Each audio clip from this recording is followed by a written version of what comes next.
It's way ahead of forecasts. What is this telling us about the recovery? I'll always take good news on China these days, but I think that the good trade news is not one of the more important things that investors should be thinking about, because we need to remember that China is now a domestic demand story. Exports, that's a country's exports minus their imports, in China account for only about 2% of GDP. And last year, net exports were a negative drag on growth, while over 80% of GDP growth came from consumption. So I think it's much more important to focus on the state of the domestic economy, which is decent, but not fantastic, and think about when we're going to see the policy changes that need to be made to get the private sector and consumption back on track.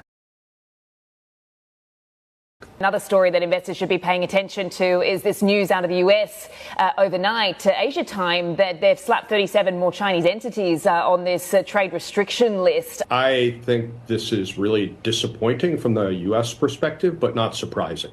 I think regardless of who wins the US elections in November, US-China relations are going to continue to deteriorate.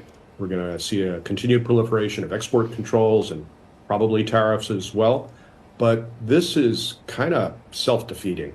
On the one hand, you have U.S. officials and the Biden administration saying they don't want to contain or slow down China. They're just focused on national security. On the other hand, it looks like revoking licenses from companies like Intel and Qualcomm are for chips that go into Huawei's consumer goods, like laptops, especially, and probably cell phones.